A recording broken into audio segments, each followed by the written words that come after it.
இந்த நாளில் செய்திக்கான தலைப்பு அன்பு. கடந்த முறை அன்பை பற்றி நாம் சிந்தித்திருக்கிறோம். அதன் தொடர்ச்சியாக இந்த நாளிலும் அந்த அன்பை பற்றியே நாம் பேசுவோம். அன்பு சகலத்தையும் தாங்கும், அன்பு சகலத்தையும் சகிக்கும். நான் மனுஷர் பாஷையை பேசினாலும் தூதர் பாஷையை பேசினாலும் அன்பு எனக்கு இல்லைராவிட்டால் நான் சத்தமிடுகிற வெண்கலத்தைப் போலவும் ஓசையிடுகிற கைத்தாளத்தையும் போலவும் இருப்பேன். என்னிடத்திலே அந்த அன்பு இல்லாத பட்சத்திலே நான் செய்கிற எந்த காரியமானாலும் சரி, நான் ஓடுகிறதானாலும் சரி, உழைக்கிறதானாலும் சரி, கடவுளுக்காக செய்கிற எந்த காரியமானாலும் சரி, அது வீண். அன்பிலே எல்லாமே அடங்கி இருக்கிறது என்று பார்த்தோம். அன்புக்கு பொறாமை இல்லை, அன்பு இருக்கிற இடத்திலே கோபம் இல்லை, அன்பு இருக்கிற இடத்திலே எரிச்சல் இல்லை, அன்பு இருக்கிற ஒரு இடத்திலே பாவமான காரியங்கள் எதுவுமே அங்கே நடைபெறுவதில்லை என்று நாம் பார்த்தோம். அதே மாதிரியாக அடுத்தபடியாக அன்பு என்பது தன்னை நேசிப்பது போல பிறனை நேசிப்பது. தன்னை நேசிப்பது போல பிறனை நேசிப்பது என்பது எனக்கு முன்னால் இருக்கிற ஒருத்தர், பாதிக்கப்பட்ட ஒருவர் எனக்கு முன்னால் இருக்கும் பொழுது அவரிடத்தில் என்னை வைத்து பார்ப்பது. நான் எப்படி கஷ்டப்படுவேனோ நான் அந்த இடத்துல என்னையே உணர்ந்து செயல்படும் போது அந்த அன்பு என்னிடத்திலே வெளிப்படுகிறது என்பதை கடந்த முறை நாம் பார்த்தோம். இந்த நாளில் அடுத்த கட்டமாக முதலாவது அன்பு, பிறனிடத்தில் அன்பு.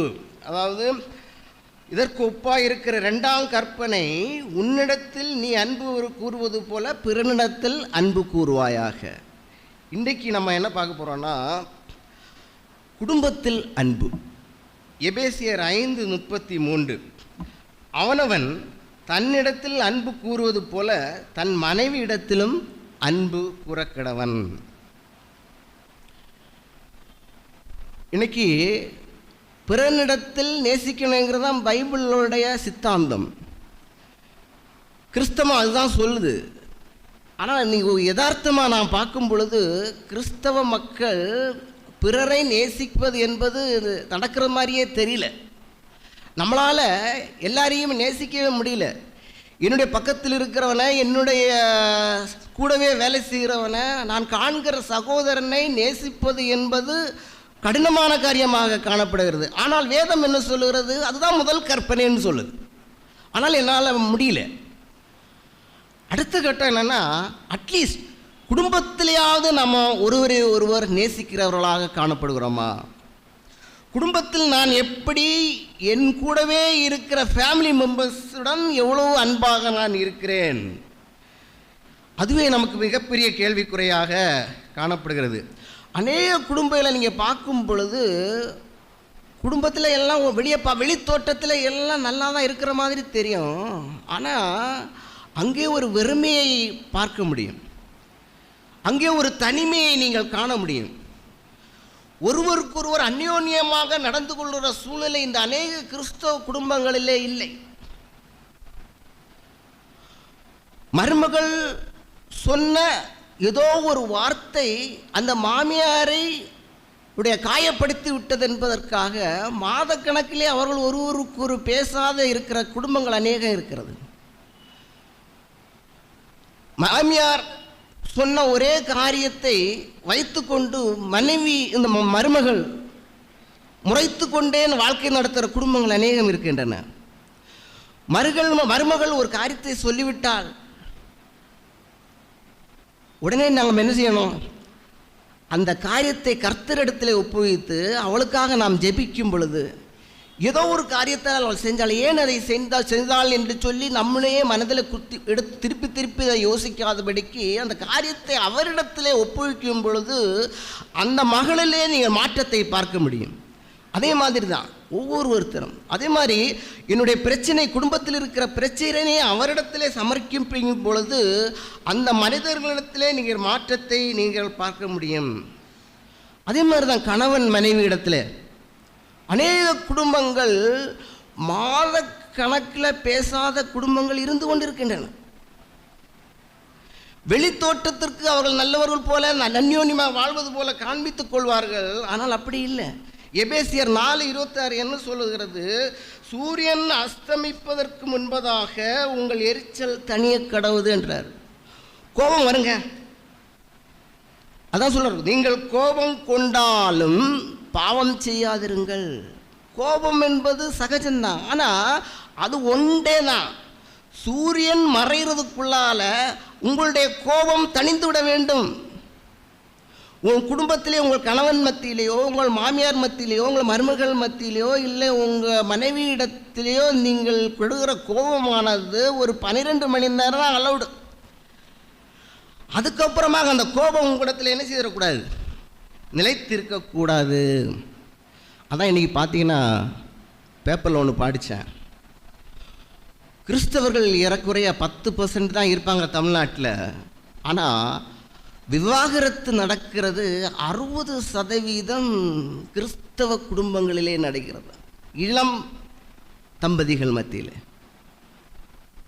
அந்த ஜட்ஜி கேட்டாராம், ஏங்க அந்த கிறிஸ்தவர்கள்ட்ட மட்டும்தான் ஏன் இப்படி இவ்வளவு 60% அந்த அளவுக்கு விவாகரத்து வருகிறது என்று கேட்டார் அந்த ஒரு ஜட்ஜு. அன்பை போதிக்கிற நம்ம கிறிஸ்தவத்தில் அன்பு தான் பேசிக்குன்னே சொல்கிற விதத்தில் 60% பேர் இன்றைக்கு விவாகரத்துக்கு வராங்க.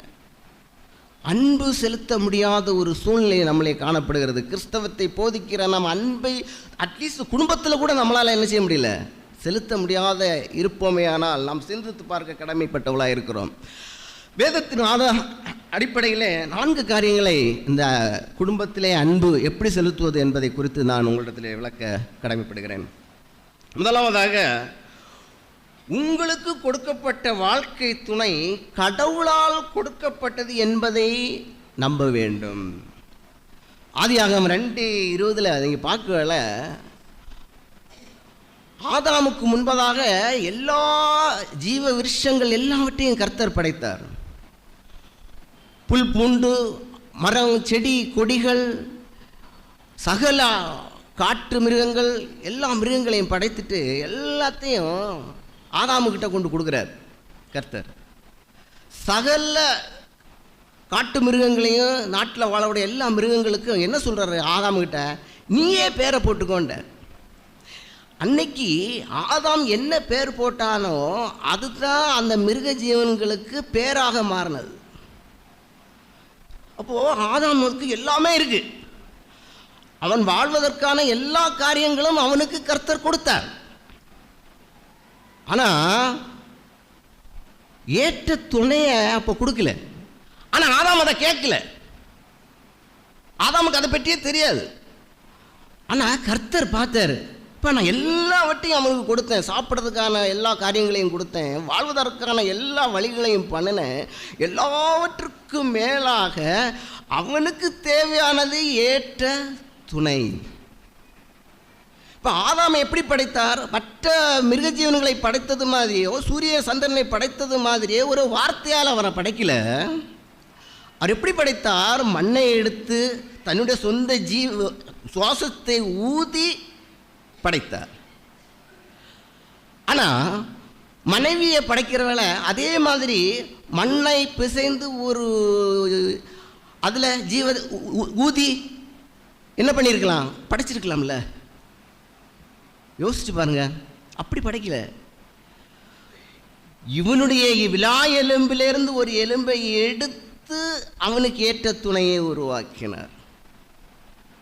அப்போ என்னன்னா, நீங்க 2 பேரும் ஒன்று, நீ மாம்சத்தின் மாம்சமானவள் என்று சொல்லக்கூடிய அளவில் தான் அந்த எலும்பை அந்த ஆதாமத்திலிருந்து எடுத்து இவளுக்கு உருவாக்குகிறார். அதான் ஆதாம் என்ன சொல்கிறார்? ஆதியாகமம் 2:23 பார்க்குற வேளை, அப்பொழுது ஆதாம், இவள் என் எலும்பில் எலும்பும் என் மாம்சத்தில் மாம்சமுமாய் இருக்கிறாள் என்றான். சாதாரணமான காரியம் இல்லை. இவள் யார்? என் எலும்பின் எலும்பும் என் மாம்சத்தின் மாம்சமுமானவள். இவர்கள் 2 பேரும் ஒரே சரீரமாக இருக்கிறார்கள். அதான் சொல்லுது. அதுக்கப்புறம் எபேசியர் 5:32 பார்க்குற வேளை, இந்த ரகசியம் பெரியது அப்படின்றார். அதனுடைய ரகசியங்கிறது மிகப்பெரிய ரகசியம். யோசிச்சு பார்த்தான்னா மிகப்பெரிய ரகசியம். எங்கே இருந்தோ வருகிற ஒரு மகள் 25 வருடமாக பெற்றெடுத்து அவனை சீராட்டி பாராட்டி வளர்த்து சாப்பாடு ஊட்டி கஷ்ட நஷ்டங்கள்லாம் அனுபவித்து படிக்க வைத்து சீராட்டின தாய், அவனோட 25 வருடமாக வாழ்ந்து அடி வைத்து சண்டை வைத்து ஒன்றாய் உண்டு வாழ்ந்த சகோதர சகோதரிகள், எங்கே இருந்து ஒரு சகோதரி வருகிறாள், அவள் மகள் அந்த வீட்டிலே வரும்பொழுது இவர்கள் எல்லாரும் புறம்பாக்கப்படுகிறார்கள். ஒரே நாளில் அந்த மகள் யாருன்னே தெரியாது, அவங்க அப்பா யார் அம்மான்னு யாரே தெரியாது, யாருன்னே தெரியாத ஒரு மகள் அந்த இடத்துல வரும்பொழுது இவ்வளோ வருஷம் அந்த மகனோடு கூட இருந்த எல்லாருமே அப்புறப்படுத்தி விடுகிறார்கள். இந்த ரகசியம் பெரியது. யோசித்து பார்த்தீங்கன்னா அவ்வளவு அந்த மாம்சம் ஒன்றாக்குறார். அவர் ஏதோ இடத்துல இருந்து வரதை பிடிச்சி ஒன்றாக்குறார். தன் தாயில 10 மாதம் சுமந்து பெற்றெடுத்த தாய் அந்த மகனுக்கு அல்ல மகளுக்கு சொந்த சரீரம், தாயோட சொந்த சரீரம் தான் இருக்குது. ஆனால் ஒருவேளை அந்த கணவன் இறந்து போனால் அந்த கணவனுடைய சொத்து அடுத்த நாள் யாருக்கு தான் போகுது? மனைவிக்கு தான், அந்த தாய்க்கு கிடையாது. பைபிளில் என்ன சொல்லுது? அந்த மகள் ஆனவள் சொந்த சரீரமே கிடையாது. சொந்த சரீரத்திலே பிறந்த மகள் கூட சரீரம் கிடையாது. ஆனால் அந்த கணவனும் மனைவியும் தான் ஒரே சரீரமாக இருக்கிறார்கள் என்று வேதமும் சொல்லுகிறது. அரசாங்கமும் அதுதான் சொல்லுது. அரசாங்கத்தில் போனீங்கன்னா அந்த சொத்து யாருக்கு தான் சொல்லும்? அடுத்து மனைவிக்கு தான் போகும், அல்ல கணவனுக்கு தான் போகுமே தவிர பிள்ளைக்கு அப்புறம் தான் போகும். ஆக கர்த்தருடைய படைப்பிலே அவர்கள் 2 பேர் என்னது ஒன்றாய் இருக்கிறார்கள். அப்படி கர்த்தருடைய ஈவு, இது கர்த்தர் கொடுத்தது என்கிற, என்னுடைய வாழ்க்கை துணை கர்த்தர் கொடுத்தார் என்கிற எண்ணம் நமக்கு வரும்பொழுது நாம் என்ன பண்ணுவோம்? ஒருவரே ஒருவர் அன்பு செலுத்துவோம். அந்த கொடுத்த துணையிலேயே பல குறைகள் இருக்கலாம், நிறைகள் இருக்கலாம். அந்த குறையை கொடுத்தது யார்? அவர் கொடுத்தார். அதை நீங்கள் மனப்பூர்வமாக ஏற்றுக்கொள்ள தகுதியுள்ளவர்களாக காணப்பட வேண்டும். அடுத்தபடியாக அன்பின் அடையாளம் கீழ்ப்படிதல். எபேசியர் 5:22-24 யாராவது எடுத்தவர்கள் படிக்கலாம். எபேசியர் 5:22-24, 22 முதல் 24 முடிய.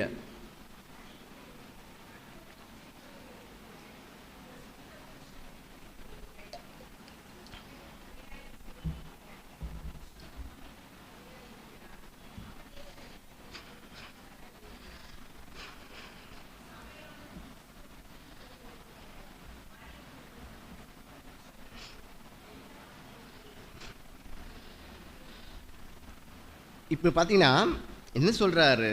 மனைவிகளே, கர்த்தருக்கு கீழ்ப்படுகிறது போல உங்கள் சொந்த புருஷருக்கு கீழ்ப்படியுங்கள்.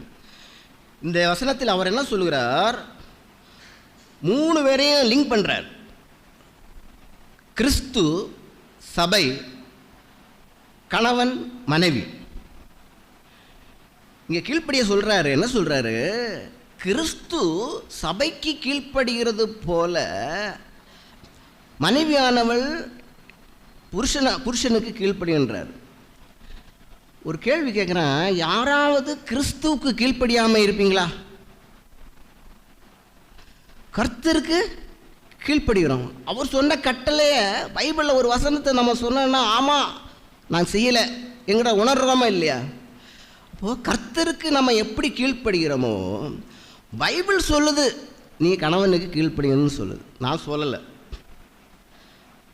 அது என்ன சொல்கிறாரு? ஆகையால் சபையானது கிறிஸ்துவுக்கு கீழ்ப்படுகிறது போல மனைவிகளும் தங்கள் சொந்த புருஷருக்கு எந்த காரியத்திலேயும் கீழ்ப்படிந்திருக்க வேண்டும். இந்த பிரமாணம் எப்படி சொல்லுதுன்னா, கிறிஸ்து மணவாட்டி சபை, இந்த சபையானது கர்த்தருக்கு கீழ்ப்படியணும். அதே மாதிரி அதே காரணத்தில் தான் கணவனிடத்தில் மனைவி கீழ்ப்படிந்திருக்க வேண்டும் அப்படின்னு சொல்லி வேதம் தெளிவாக சொல்லுகிறது. அது அந்த கீழ்ப்படுகிறது என்பது அன்பு நிமித்தமான கீழ்ப்படிதல். இப்போ பார்த்தீங்கன்னா ஒரு ஆசிரியர் இருக்காருன்னா அந்த ஆசிரியருடைய 30 ஸ்டூடெண்ட்ஸ் இருக்காங்கன்னா எந்த ஸ்டூடெண்ட் நல்ல கீழ்ப்படுகிறானோ அவங்ககிட்ட அன்பு செலுத்துவாங்க ஆசிரியர். நம்ம வீட்டில் எந்த பசங்க ஒழுங்காக கீழ்ப்படுகிறாங்களோ அவங்கள்ட்ட பெற்றோர் அன்பாக இருப்பாங்க. ஒரு வேலை செய்கிற இடத்துல அதிகாரிக்கு யார் கீழ்ப்படுகிறாங்களோ அவங்கள்ட்ட அன்பாக இருப்பாங்க. அதே மாதிரி தான் எங்கே கீழ்ப்படுதல் இருக்கிறதோ அங்கே அன்பு தானாக வந்துவிடும்.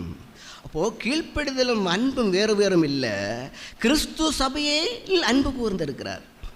அதே மாதிரி சபையானது கிறிஸ்துவின் மேலே என்ன செய்யணும்? கீழ்ப்படிய வேண்டும் என்பது நேதி. ஒருவேளை அந்த கணவன் ஒரு பியூனாக இருக்கலாம், இல்லை ஒரு எடுபடி வேலை செய்கிறவனாக கூட இருக்கலாம், பார்க்கறதுக்கு அந்தஸ்திலே குறைவுள்ளவனாக கூட நீ காணப்படலாம். ஆனால் என்றைக்கு அவனை நீங்கள் கணவனாக தெரிந்து கொண்டீர்களோ அந்த நாளிலே அவனுடைய தகுதியை பற்றியோ எதை பற்றியோ யோசிப்பதற்கு உங்களுக்கு இடமில்லை. அவன் உன்னுடைய சொந்த புருஷன் என்று சொல்லி கர்த்தர் கொடுத்து விட்டார். அதனால் புருஷன் அந்த குடும்பத்துக்கு தலைவனாக இருக்கிறான் என்பதை நாம் ஏற்றுக்கொள்ள வேண்டும். நான் சம்பாதிக்கிறேன், நான் அழகாக இருக்கிறேன், எனக்கு எல்லா திறமைகளும் இருக்கிறது, எனக்கு இவரால் எதுவும் தேவையில்லை என்று ஒருவேளை அந்த மனைவியானால் நினைப்பாளே, ஆனால் அந்த இடத்துல என்ன இல்லை? அன்பு வெளிப்பட போவதே இல்லை. அதனால் என்னுடைய தகுதி என்ன என்பதை குறித்தோ என்னுடைய கணவன் தகுதி என்ன என்பதை குறித்தோ யோசிப்பதற்கு அங்கே இடமில்லை. அது என்னுடைய சொந்த சரீரமாக இருப்பதனாலே நான் அதை என்ன செய்ய முடியாது? வெறுத்துவிட முடியாது. அதே மாதிரி எபேசியர் 5:25-33 பார்க்கும் பொழுது என்ன? எபேசியர் 5:33 பார்க்கும்பொழுது அவனவன் தன்னிடத்தில் அன்பு கூறுவது போல தன் மனைவியிடத்தில் அன்பு கூற கடவன்.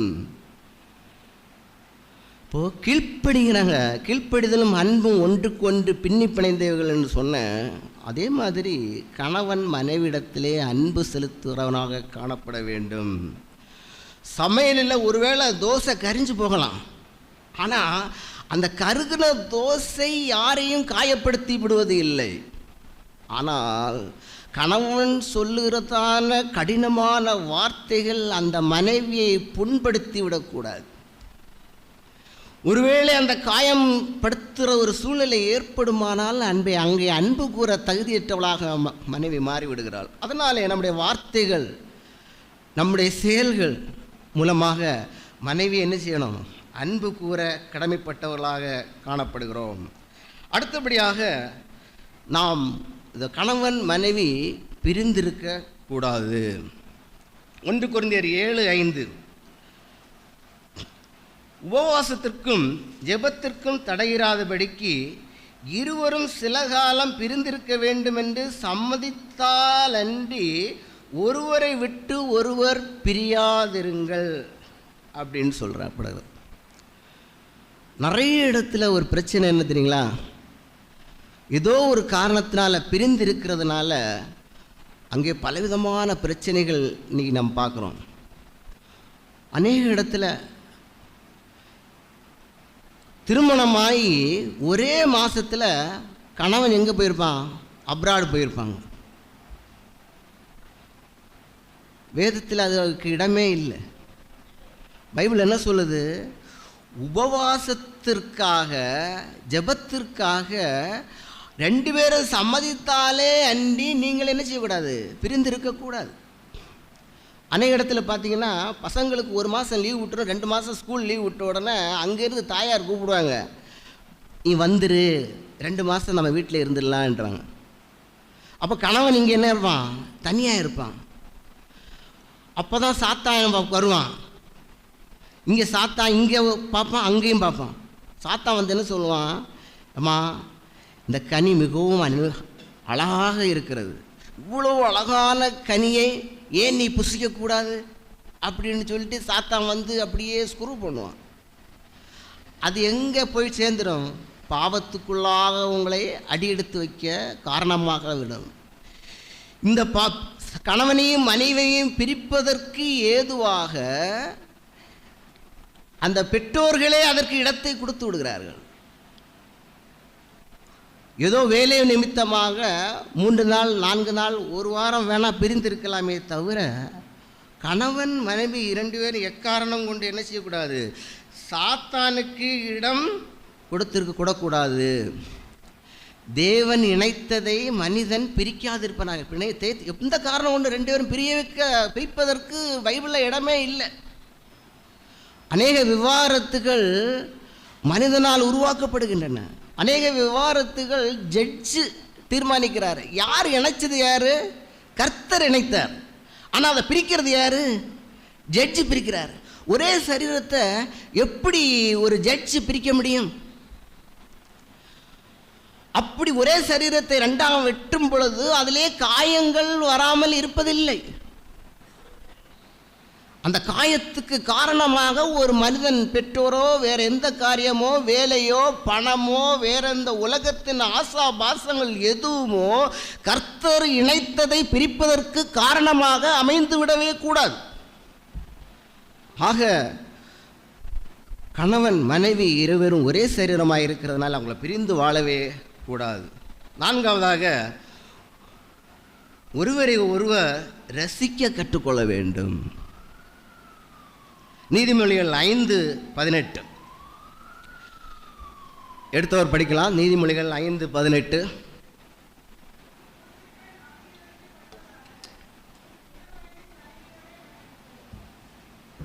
நீ உன் இள வயதின் மனைவியோட மகிழ்ந்து இரு. இள வயதில் மனைவிக்கு அழகான ஒரு தோட்டம் இருக்கலாம், கணவனுக்கு ஒரு கம்பீரமான ஒரு தோட்டம் இருக்கும். ஆனால் வயது செல்ல சொல்ல அந்த தோட்டங்கள் மாறலாம். ஆனால் மனசு என்ன செய்யக்கூடாது? மாறக்கூடாது. மாறாத அன்பு கணவன் மனைவி 2 பேரிடத்திலும் இருக்க வேண்டும். உங்கள் ரசனை வேறு ஒரு இடத்துல சென்று விடக்கூடாது. நீங்கள் ரசிக்க வேண்டியது நீங்கள் உங்கள் இளவயதின் மனைவியோடே மகிழ்ந்திருப்பு என்பதுதான் வேதம் சொல்லுகிறது. அதுதான் உனக்கு கொடுக்கப்பட்டது. ஆக எக்காரணம் கொண்டு உங்கள் ரசனை மாறிவிடக்கூடாது. உங்கள் அன்பு மாறாத அன்பாக காணப்பட வேண்டும். நம்ம கேள்விப்பட்டுப்போம், அப்பப்போ சொல்லுவாங்க காதலுக்கு கண்ணில்லை என்பாங்க. பரவாயில்ல, ஆனால் காதல் புரிந்து திருமணம் ஆன பிறகு அங்கே 1000 கண்கள் முளைத்து விடக்கூடாது.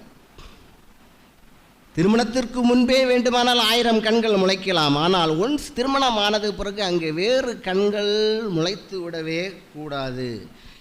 என் இடது கை சூம்பி போனது என்பதற்காக, அந்த இடது கையை நான் வெறுக்கிறேன் என்பதற்காக நான் அதை குத்தி காயப்படுத்தி விடுவதில்லை. ஒருவேளை நான் அதை குத்தி காயப்படுத்துவேனே ஆனால் அது எனக்கு தான் வலிக்கும் என்பதை ஒவ்வொருவரும் புரிந்து கொள்ள வேண்டும். அதே மாதிரி தான் என்னுடைய வலது கையும் அதே மாதிரி தான். ஏனென்றால் என்னுடைய சூமன கையை கொடுத்தது கர்த்தர், வேற யாரும் கொடுக்கல. நீங்கள் யார்கிட்டையும் ஃபைட் பண்ண முடியாது. எங்கள் அம்மா செஞ்சாங்க, என் அப்பா செஞ்சாங்க, என்னுடைய ஃப்ரெண்டு செஞ்சாங்க, அவன் சொன்னான் இவன் சொன்னான்னு சொல்லுவதற்கு அங்கே இடமே இல்லை. இது யார் கொடுத்தது? கர்த்தர் கொடுத்தார். ஆக என்னுடைய எந்த காரணத்தையும் கொண்டு நான் குறை சொல்வதற்கு எனக்கு அங்கே இடமில்லை. என் மனைவியை என் கணவனை ரசித்து வாழ வேண்டியது எனக்கு கொடுக்கப்பட்ட கடமை. அதில் நம்ம என்ன செய்யக்கூடாது? மாறக்கூடாது. ஒருவேளை அப்படி மாறுமே ஆனால் அதுக்கு இந்த பேப்பரில் பார்க்குறோம், ஒவ்வொரு நாள் இதன் நிமித்தமாக கொலைகள் நடக்கிறதை நீங்கள் பேப்பரில் படிக்கலாம். ஒவ்வொரு நாளும் ஒரு நாள் கூட அந்த பேப்பரில் அந்த காயம் இல்லாமலே இல்லைங்க. அது கடைசியில் அதுக்கு தான் வழிவகுக்கும் என்பதை மறந்துக்கூடாது. இன்றைக்கி பார்த்தீங்கன்னா அநேக மேலை நாட்டு பழக்கங்கள் இந்திய தேசத்தில் வர ஆரம்பிச்சிருக்கு. என்னமோ சொல்கிறாங்க, டேட்டிங்கிறாங்க, லிவிங் டுகெதர்ன்றாங்க.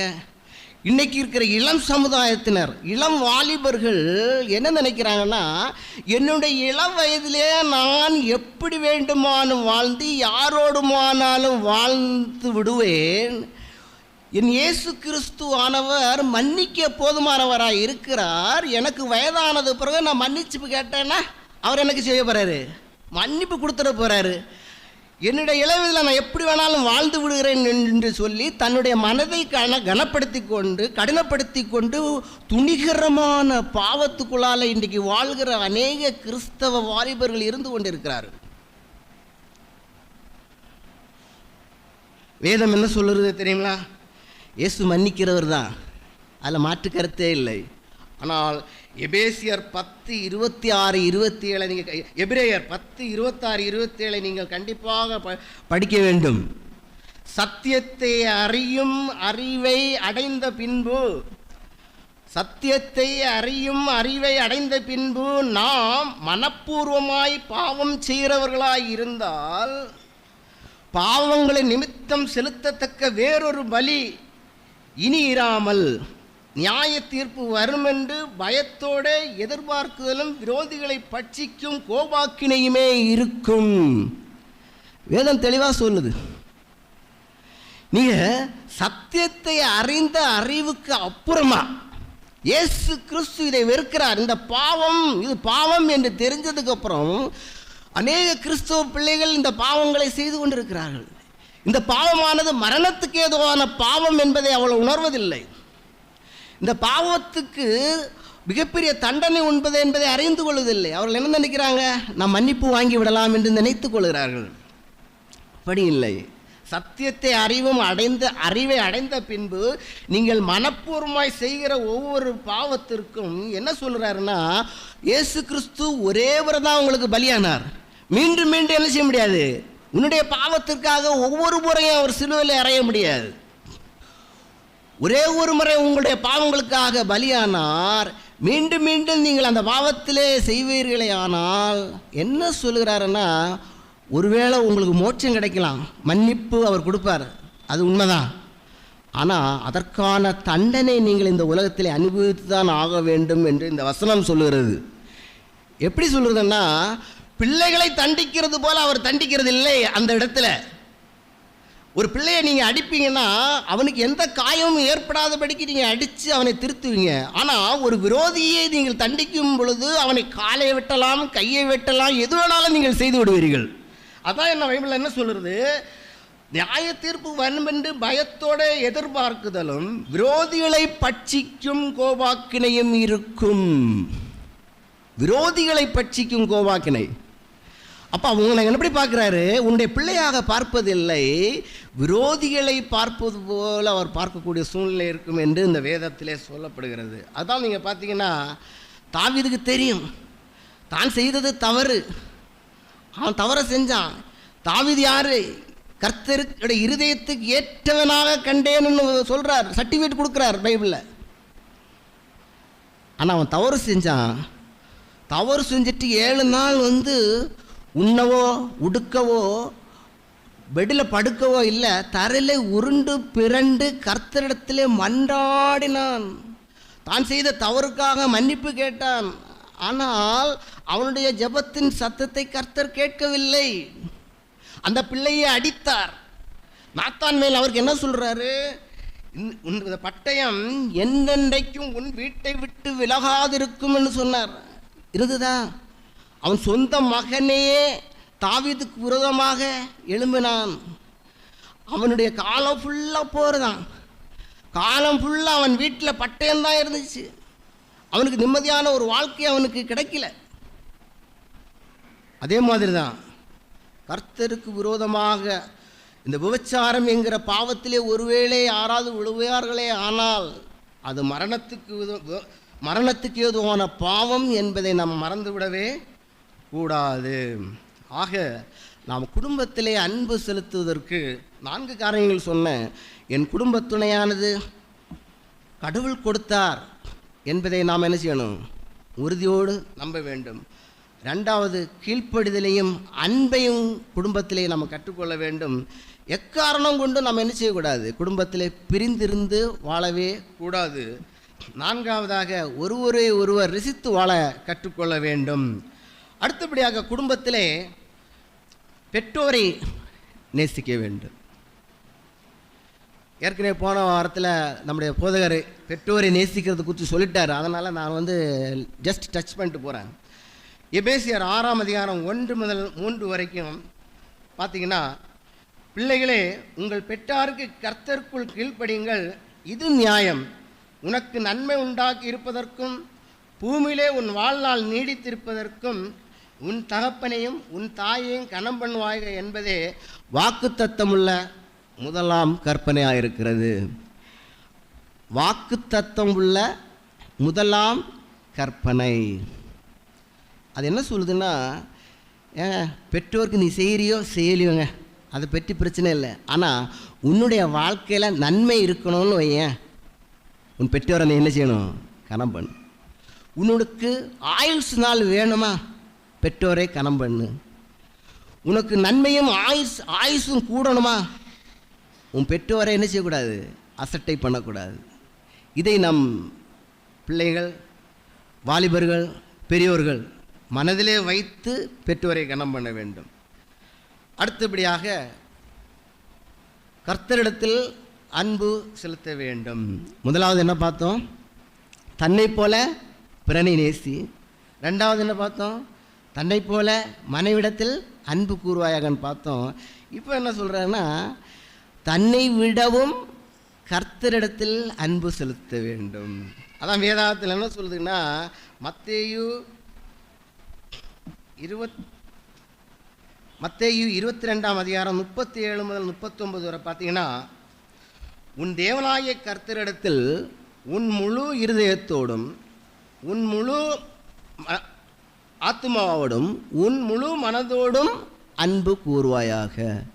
இது வரைக்கும் நீங்கள் பார்த்தீங்க, தன்னை போல பிறனை நேசி, தன்னை போல மனைவியை நேசி. ஆனால் இங்கே அதுக்கு இடம் இல்லை. உன்னையே நீ நேசிக்காத, அது எல்லாவற்றுக்கும் மேலாக அன்பு அவரிடத்திலே செலுத்த வேண்டும். அது எப்படி செலுத்த வேண்டும்? உன் முழு ஆத்மாவோடும் உன் முழு மனதோடும் உன் முழு இருதயத்தோடும் அவரிலே அன்பு கூறுவாயாக. அதே மாதிரி மத்தேயு 10:37 பார்த்தீங்கன்னா, தகப்பனையாவது தாயையாவது என்னிலும் அதிகமாக நேசிக்கிறவன் எனக்கு பாத்திரன் அல்ல, மகனையாவது மகளையாவது என்னிலும் அதிகமாக நேசிக்கிறவன் எனக்கு பாத்திரன் அல்ல என்று சொல்கிறான். அதுதான் கர்த்தரிடத்தில் நம்ம செலுத்துகிற அன்பு. அப்போது நம்முடைய அன்பு நம்முடைய குடும்பத்தாரில் காட்டுற அன்பு விடவும் மேலான அன்பு அவரிடத்திலே செலுத்த வேண்டும் என்று கட்டளை சொல்லுகிறது. இதுதான் முதலாம் கற்பனை. உன் தேவனாய கர்த்தரிடத்திலே முழு இருதயத்தோடும் முழு ஆத்மாவோடும் முழு அன்பு மனதோடும் அன்பு கூறுவாக. இது முதலாம் பிரதான கற்பனை. அது எப்படி நான் அவர் அன்பு கூறுவது? நான் என் மனைவியிடத்தில் அன்பு கூறுறேன், என் கணவனத்தில் அன்பு கூறுறேன், அது எப்படி தெரியுது? நான் அவரிடத்தில் எப்படி அன்பு கூற முடியும்? எப்படி அன்பு கூறுகிறேன்? அதான் என்ன சொல்லுதுன்னா, நீங்கள் பிள்ளைகளுக்காக, என் பிள்ளை படிக்க போகிறான்னு வச்சுங்களேன், அவனுக்கு ஒரு பெரிய அமௌண்ட் கொடுக்கணும். எப்படி சாக்ரிஃபைஸ் பண்ணியாலும் என்ன செய்வீங்க. அதே மாதிரி என்னுடைய கணவனுக்கு கிட்னி ஃபெயிலுவர் ஆகிடுச்சு. அப்போ என்னுடைய ஒரு கிட்னியை கொடுக்கறதுக்கு நாம் என்ன செய்வோம்? மனைவி ஒத்து வருவா இல்லையா? அது மாதிரி என்னுடைய பிள்ளைக்காக நான் எதை செய்வதற்கும் அந்த பெற்றோர் தயங்க மாட்டாங்க. அதான் சாக்ரிஃபைஸ். என்ன வேணாலும் என் பிள்ளைக்காக நான் செய்வேன். அதே வேளையில் கர்த்தருக்காக நான் என்னையே அர்ப்பணிப்பேனா? இல்லை, கர்த்தருக்காக நான் எதை வேணாலும் கொடுப்பேனா?